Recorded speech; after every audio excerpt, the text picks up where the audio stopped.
Good morning students. आज हम कक्षा 3 विषय हिंदी फर्स्ट का पाठ 17 घमंडी का सिर नीचा ये कहानी का अध्ययन करेंगे। इसके पहले हम आधे कहानी पढ़ चुके हैं, पहले थोड़ा उसका दोहरान कर लेते हैं, फिर आगे की कहानी का अध्ययन करेंगे। देखो बच्चों, ये कहानी का नाम क्या है? घमंडी का सिर नीचा। अर्थात देखो, इस कहानी के माध्यम से देखो हमें बताया है कि घमंड नहीं करना चाहिए, अहंकार नहीं करना चाहिए, और अहंकार करते हुए दूसरों का मजाक नहीं उड़ाना चाहिए। क्योंकि कभी कभी जब हम जिसका मजाक उड़ाते हैं उसी से ही हमें सहायता लेनी पड़ती है और फिर हमें लज्जित होना पड़ता है। ठीक है, यही इस कहानी में बताया है। इसमें देखो 5 मूर्ख बुद्धिमानों की कहानी है ये, जो अपने आप उनको वो 5 बुद्धिमान जो एक है ना, वो जिनको अपनी बुद्धिमत्ता है ना, अपनी बुद्धिमानी का बहुत घमंड रहता है। ठीक है, और वो क्या समझते हैं कि इस देश में, पूरे देश में हमारे जैसा बुद्धिमान दूसरा नहीं है। और एक बार वो दूसरे गांव में जाने की सोचते हैं। और क्यों जाने की सोचते हैं? अपनी बुद्धिमत्ता की धाक जमाने के लिए, अपनी विद्वता की धाक जमाने के लिए वो दूसरे गांव में। लेकिन एक गांव से दूसरे गांव में जाने के लिए एक नदी पार करनी पड़ती है। वो गहरी नदी है ना, चौड़ी और गहरी नदी। तो वो जब जाते हैं, वो नदी किनारे पहुंचकर मल्लाह, एक नाविक कौन होता है? नाव चलाने वाला।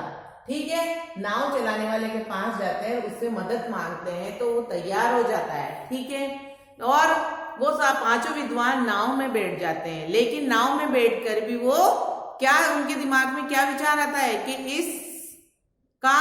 की परीक्षा लेनी चाहिए बुद्धिमानी की। किसकी? मल्लाह की, नाविक की। इस तरह से सोचकर उनमें से जो पहला विद्वान होता है, जो वो उस मल्लाह से क्या प्रश्न पूछता है कि कुछ पढ़ना लिखना जानते हो? इस तरह से। ठीक है, और मल्लाह मना कर देता है कि नहीं, मैंने तो कभी स्कूल का मुंह नहीं देखा। और दूसरा जो बुद्धिमान होता है, फिर वो बीच में वो भी मल्लाह से प्रश्न पूछता है क्या, कि कुछ पढ़ लिख लेते, उसका मजाक उड़ाते हैं वो, कुछ पढ़ लिख लेते तो हमारी तरह होशियार बन जाते। लेकिन और सब तुम्हारा क्या करते? सम्मान करते। लेकिन तुम तो ठहरे गांव के गंवार। ठीक है, और तो अब इस तरह से दोनों विद्वान उसका मजाक उड़ाते हैं। ठीक है, अब उसके आगे का पाठ हम आज पढ़ेंगे। देखो, दोनों विद्वानों के द्वारा मजाक उड़ाने पर तीसरा विद्वान कैसे चुप रहता? कितने होते हैं वो? 5। तो तीसरा जो बुद्धिमान होता है वो क्या बोलता है कि कुछ जमा घटा आता है। जमा घटा यानी जोड़ बाकी, जमा घटा यानी जोड़ बाकी। ठीक है, तुम्हें क्या सवाल कुछ जोड़ना, क्या घटाना कुछ आता है? तो जो मल्लाह नाविक होता है बड़े विनम्रता के साथ, सादगी के साथ, ठीक है, क्या उत्तर देता है? नहीं, मुझे नहीं आता। ठीक है ना, क्योंकि देखो मैं तो ठहरा गंवार, जो कुछ आप जैसे बड़े लोग दे देते हो उसी में गुजारा कर लेता हूं। इस तरह से वो बड़ी सादगी के साथ उनके प्रश्नों का, बात का जवाब देता है। और मल्लाह का ये उत्तर सुनकर 5 विद्वान जोर से हंसते हैं, ठहाका लगाकर हंसते हैं और उसका मजाक बनाते हैं, आपस में बात करते हुए उसका मजाक उड़ाते हैं। ठीक है, और जोर जोर से उसके ऊपर हंसते हैं। तभी देखो, फिर भी वो मल्लाह बिल्कुल चुप, अपनी गति से चुपचाप बैठा रहता है नीचे मुंह करके, और अपनी नाव चलाता रहता है, उनकी बातों का कोई जवाब नहीं देता। ठीक है, और तभी अचानक नदी के पानी में क्या आता है? तूफान। क्या आता है नदी के पानी में? तूफान आता है। तो तूफान आता है तो पानी कैसा होता है? ऊपर नीचे, उसमें लहरें उठने लग जाती है। ठीक है, और पानी और हवा चलने लग जाती है, और हवा से क्या होता है? पानी ऊपर नीचे होता रहता है। और इसी कारण से देखो क्या होता है, हाँ, पानी का जो बहाव ऊपर नीचे होता है, लहरें उठती है, और उसमें 5 विद्वान वो बैठे रहते हैं उनके वजन से, और पानी में लहरें उठने के कारण वो नाव कैसे होती है?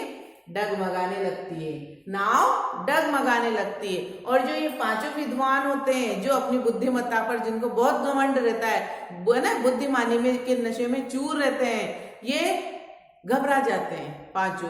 ठीक है, 5 घबरा जाते हैं और कांपने लगते हैं डर की वजह से। किस वजह से कांपने लग जाते हैं? डर की वजह से कांपने लग जाते हैं। और तो मल्लाह उन पांचों विद्वानों से एक ही प्रश्न पूछता है, क्या आप लोगों को तैरना आता है? क्या प्रश्न पूछता है वो? क्या आप लोगों को तैरना आता है? पांचों विद्वान डर के मारे कांपते हैं और डरते डरते ही वो क्या जवाब देते हैं? पांचों एक साथ बोलते हैं, नहीं, हमें तैरना नहीं आता। ठीक है, क्योंकि वो तो डर के मारे उनसे वो तो केवल बुद्धिमान थे, इस कार्य में निपुण नहीं थे, इसीलिए पांचों एक साथ मना कर देते हैं कि हमें तैरना नहीं आता। और उनका उत्तर सुनकर कौन मुस्कुराता है? मल्लाह। मल्लाह नाविक, नाव चलाने वाला, मुस्कुरा देता है और क्या कहता है कि कोई बात नहीं, आप लोगों को नहीं आता तो मुझे तो तैरना आता है, चिंता मत करो, अब आपके जीवन की डोर मेरे हाथों में है। जो इतनी देर से मल्लाह का मजाक उड़ा रहे थे वो अब बिल्कुल डर के मारे, है ना, जरा सा इस प्राकृतिक प्रकोप देखकर घबराने लगते हैं, कांपने लगते हैं। उस समय देखो मल्लाह बिल्कुल विनम्रता के साथ उनसे क्या कहता है, चिंता ना करें, मुझे तैरना आता है, मेरी जीवन आप लोगों की जीवन की डोर अब मेरे हाथ में है। ठीक है, आपका जीवन अब मेरे हाथ में है और मैं सभी को नदी पार पहुंचा दूंगा। ठीक है, इस तरह से वो उत्तर देता है और भर तूफान में, है ना, पानी में, नदी में आए तूफान में बड़ी चतुराई के साथ वो नाव चलाता हुआ उन्हें नदी पार करवा देता है। और पांचों विद्वान क्या करते हैं? अपने किए पर लज्जित होते हैं, शर्मिंदा होते हैं। क्या किया था उन्होंने? उसकी मजाक उड़ाई थी, है ना, तीनों ने मजाक उड़ाई थी ना, पहले विद्वान ने, दूसरे ने और तीसरे ने मजाक उड़ाते हैं ना, तो वो अपने किए पर, वो मजाक जो उड़ाते हैं उस किए पर वो क्या होते हैं? शर्मिंदा होते हैं, लज्जित होते हैं। ठीक है, लज्जित होना, शर्मिंदा होना।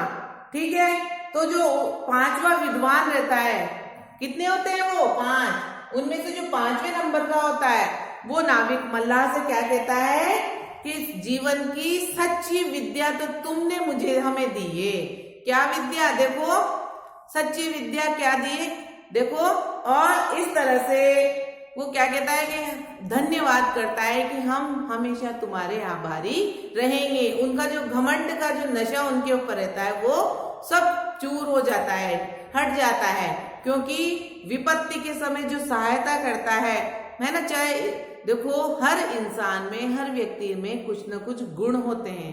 अगर वो बुद्धिमानी में चतुर थे तो मल्लाह अपने नाव चलाने में निपुण था, उसमें ये गुण था, है ना, तो उसका ये गुण उन्होंने तब परखा जब उनके ऊपर विपत्ति आई। ठीक है, तो इसीलिए वो उसका मल्लाह का धन्यवाद करते हैं और उसकी सीख को याद रखते हैं कि तुमने, है ना, सच्ची विद्या, सच्ची सीख हमें तुमसे मिली है, इसलिए हम जीवन भर तुम्हारे आभारी रहेंगे। ठीक है बच्चों, तो ये पाठ खत्म हो चुका है, आज हमारा अध्याय पूरा हो गया है। अब इस पाठ से क्या शिक्षा मिलती है? एक ही शिक्षा मिलती है, कभी किसी का मजाक नहीं बनाना चाहिए। ठीक है, अब नेक्स्ट वीडियो में अगला चैप्टर पढ़ेंगे। Thank you.